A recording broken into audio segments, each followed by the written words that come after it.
Welcome to Bards Atlas. Tonight's story was inspired by a work of concept art painted by Zoriy. Enjoy.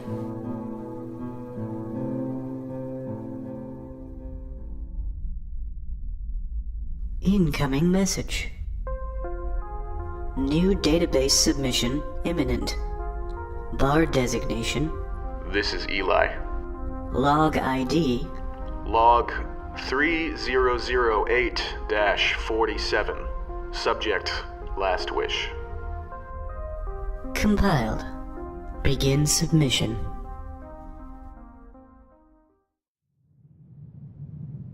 The king's throne room was unusually crowded that night. The lavish stone walls that glowed orange in the vivid firelight were temporarily blocked from view by a series of crimson-red tapestries that now hung from above. Special ornate candlesticks lined every corridor. The alchemists of the land had concocted a new chemical to make these candles produce an unnatural glow. A glow also of a deep red hue. Red for blood. Red for death. A great figure of the kingdom had perished only days earlier. A respected woman of science and discovery whose genius had been treasured by the kingdom for decades. Mere months before her death, the scientist had unveiled a new revelation in biology and medicine, promising to extend the lifespans of the kingdom's citizens by at least 3 decades more than normal. She had made this discovery by harnessing a unique compound found in bioluminescent flowers that only bloomed in the mountains to the east. The flowers had long been studied by botanists and potion craft makers, but only the genius of their dearly departed scientist had been able to discover what was right under their nose the entire time. And this was only the most recent of many accomplishments. On this sad night, the loss of such a national treasure was matched only by the fury and horror by which she had been taken from them, the greatest mind of their populace, extinguished by the worst construct civilization had to offer: war. It seemed that the neighboring kingdom, an enemy of the state, had sent forth a top agent of their order to assassinate their beloved scientist. This most heinous deed was surely an act of jealous retribution against her recent medical discovery. It promised to better the lives of everyone in the kingdom, and had already been in development for several weeks until the enemy nation had struck its vengeful blow. As the men and women of the king's court lamented the circumstances, a defiant voice broke the night air. "We will continue development of the medicine in her memory. The enemy will not keep us from the health and well-being our citizens deserve."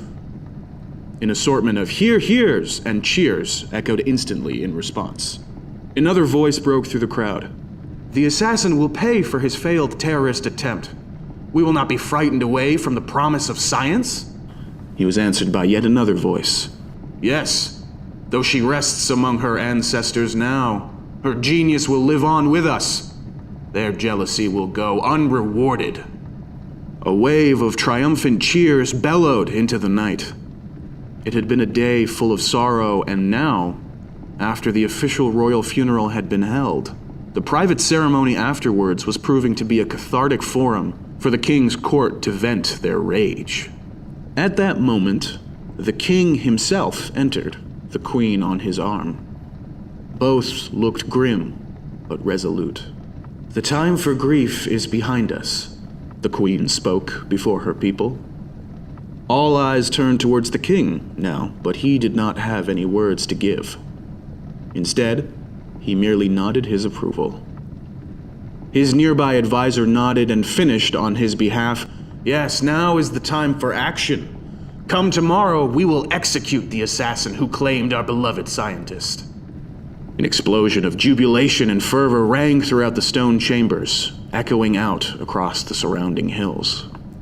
The assassin they spoke of was a stocky, pasty young man who now lay confined in the dungeon of the castle.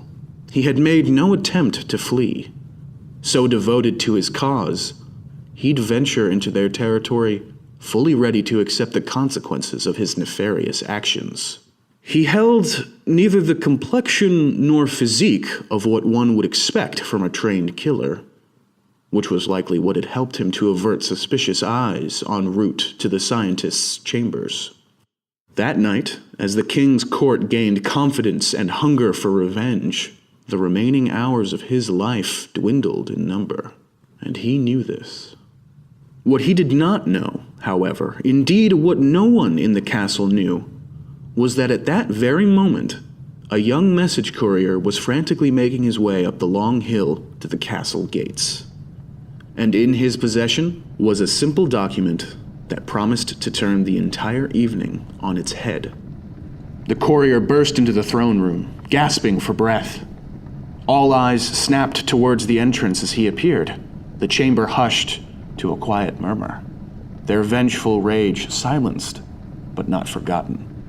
"I bring a message most urgent for the king and queen."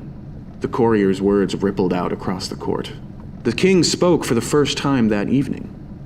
"Is it the enemy? Do they retaliate?" The king's questions seemed to confirm what everyone had already been thinking. His advisor jumped in. "They seek retribution for their captured assassin." The fervor returned for a brief spell before the king raised a single hand, silencing them all once again. Still breathing heavily, the courier looked deep into his king's eyes and shook his head. "No, my liege. We have not heard word from our borders of any action taken by the enemy. They are silent this night, as they have been all week. They still have yet to announce responsibility for the crime, and I believe I know why." "Spit it out!" shouted one advisor. Again, the king raised his hand. "Tell me," he said gently. At this, the courier apprehensively reached behind him towards a leather bag draped around his shoulders. From within, he retrieved a stack of parchment bound together by a single blue ribbon. "This is the will and testament of our dearly departed scientist. She has made her last wish clear within this document." A bubbling of excitement spread throughout the chamber, but something in the young courier's face gave the king pause. "What is it, my boy? What are you afraid to tell me?" The courier was silent for a moment, his eyes darting between the faces in the room, as if afraid the crowd would soon turn into a pack of ravenous dogs descending upon him.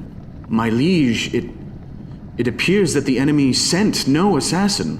They are not even aware that one of their own is imprisoned within our dungeon at this very moment." The king's brow furrowed, and he pointed at the document in the courier's hands.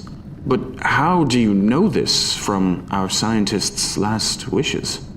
Anticipating his question, the courier nodded. "My liege, we know this because our scientist claims that she invited our prisoner into our kingdom a week ago. He was her guest."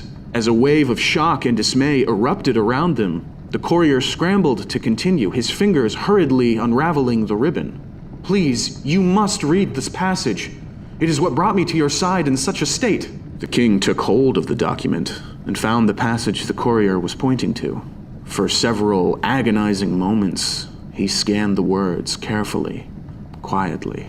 Many gave each other nervous looks. What could these final words from their beloved scientist possibly say? The crowd suddenly gasped.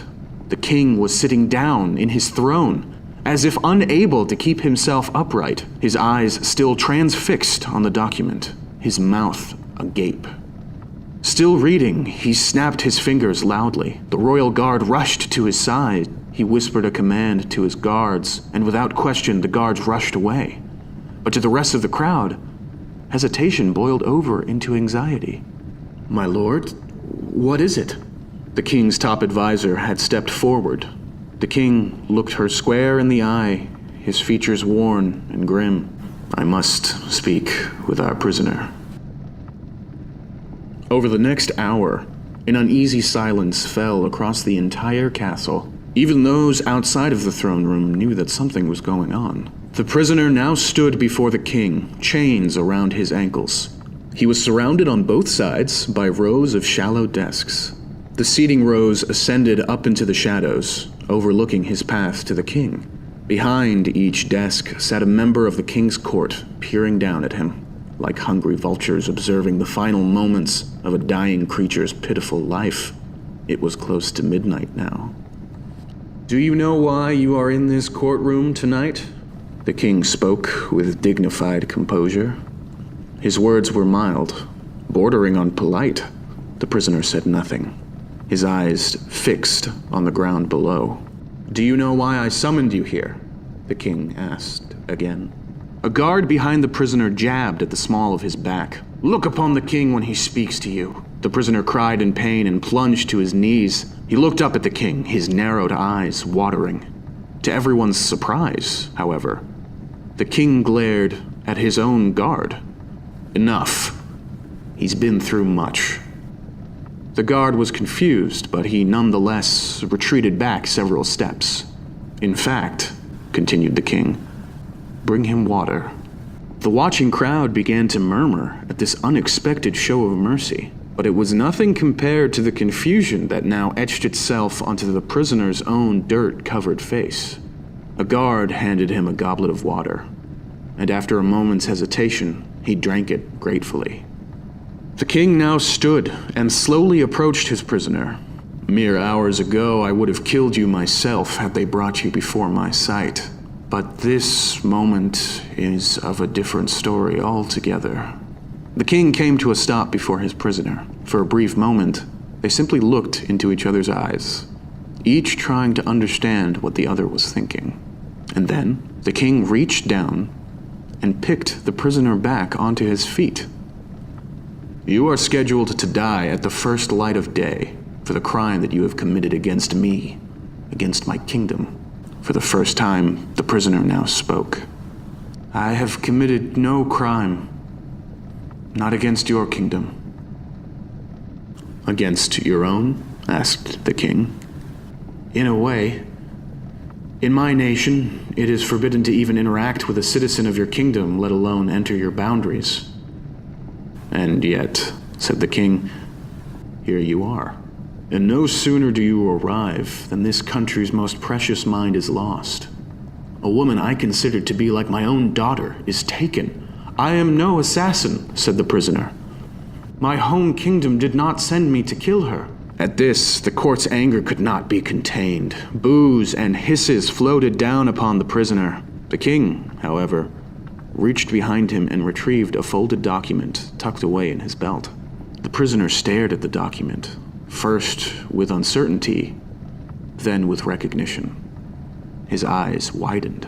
The king now turned to address everyone in the chambers. In her last will and testament, our scientist has revealed a secret we must all now face. Her last discovery, her medical breakthrough, promising longer and healthier lives for our citizens, she alone did not make the achievement. She had a collaborator, the man you see before you. The crowd gasped. The king looked back at the prisoner. Do you confirm this to be true? I do, said the prisoner, still looking at the document in the king's hands. We worked together on the project. We were unsure of how to present it to each of our kingdoms. We knew they would not approve of the partnership. The advisor near the king stepped forward, aghast. You mean to tell me the enemy has their hands on the same medical technology? No, not yet, said the prisoner. That is why your scientist invited me. We were going to unveil the partnership to both nations together. Our hope was that our collaboration could inspire the possibility of peace for everyone. Another advisor sneered. But you killed her instead. She had already put the project into production within our kingdom, and you were sent to assassinate her and sabotage our efforts. You mean to keep the technology for yourself? No, screamed the prisoner. She and I both agreed that she should be the one to launch the project, and my kingdom has no knowledge of the technology. Again, the advisors were having none of it. One spat back. Then you killed her of your own volition, out of spite. She probably did most of the work herself anyway. You are just a leech trying to suck away her achievements even after death. The court roared in unison. Hang him! No, execute him now! To death with this murderer! An avalanche of verbal attack assaulted the prisoner from all around. I did not kill her. She was already dead when I arrived to meet her. The prisoner called out amidst the enraged screams, his eyes pleading. Who else could have done it then, if not you? The advisor said in jest. You killed her! The prisoner roared. The entire court fell into shocked silence. You all did. A few laughs of astonishment cracked the air. The advisor nearest the king glared at the prisoner with cold eyes. How dare you insinuate...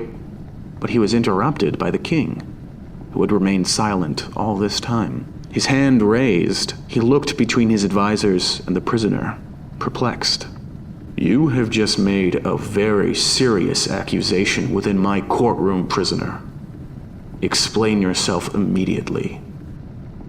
Whether from exhaustion or the sheer emotional gravitas of the situation, the prisoner seemed near tears. Your kingdom and mine have fought for nearly 2 centuries.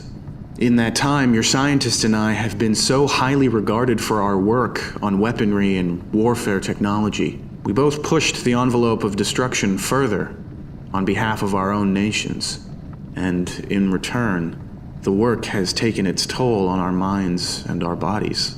The prisoner was silent a moment, letting the sad memories float up to the forefront of his mind. He then looked back up and continued. Your scientist had radiation poisoning. She had been sick for almost a decade, and she was well aware of it. We met on a remote mountainside around our 2 nations' borders to the east of here.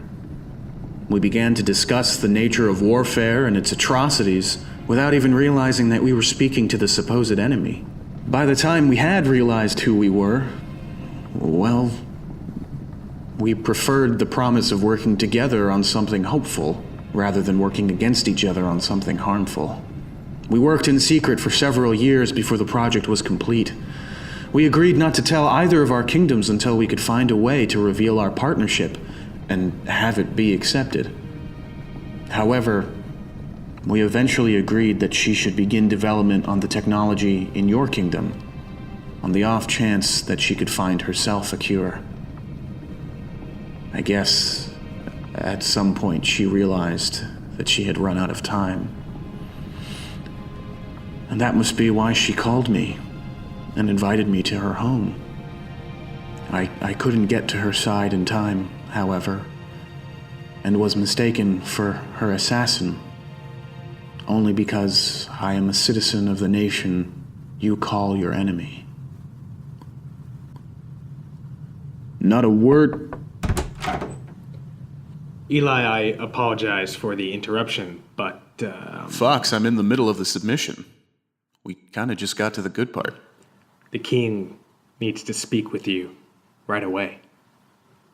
Oh, all right. Did he say what it was about? You're just gonna want to talk to him yourself. Okay. Pause submission. I'll continue it when I get back. Submission paused. Pending continuation. The story will continue in part 2 of Last Wish.